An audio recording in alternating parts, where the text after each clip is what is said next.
अस्सलाम वालेकुम प्यारे दोस्तों और बच्चों, आज की कहानी का नाम है अंधे के आगे रोए अपने भी नैन खोए। अम्मी जल्दी से खाना दे दें, बड़ी भूख लगी है। गुड्डू ने स्कूल से आते हुए बैग एक तरफ रखते हुए कहा। अभी लाती हूँ गुड्डू, तुम मुंह हाथ धोकर पहले यूनिफॉर्म तब्दील कर लो, गुड्डू की अम्मी ने कहा। और गुड्डू हाथ मुंह धोने के बाद कपड़े बदलकर खाना खाने बैठ गया। अल्लाह के नाम पर कुछ दे दो बाबा, दरवाजे पर फकीर सदा लगा रहा था। गुड्डू ने दरवाजा खोला। फकीर सिर्फ अपने हुलिये से फकीर लग रहा था, देखने में वो खूब सेहतमंद नजर आ रहा था। गुड्डू फकीर को अच्छा भला देखकर हैरान होते हुए इससे पूछने लगा, बाबा तुम तो अच्छे खासे सेहतमंद हो, कोई काम क्यों नहीं करते? बच्चा काम मिलता नहीं है, फकीर ने मुंह बनाते हुए कहा।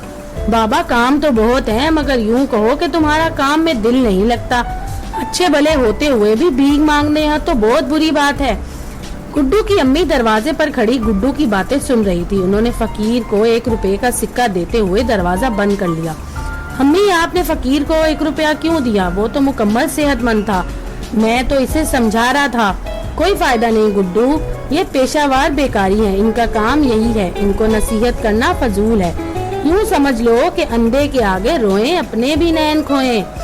गुड्डू की अम्मी ने गुड्डू की बात काटते हुए कहा और गुड्डू दोबारा खाना खाने में मशगूल हो गया। तो दोस्तों, अगर आपको ये कहानी पसंद आए तो मेरे चैनल को लाइक और सब्सक्राइब जरूर कीजिएगा।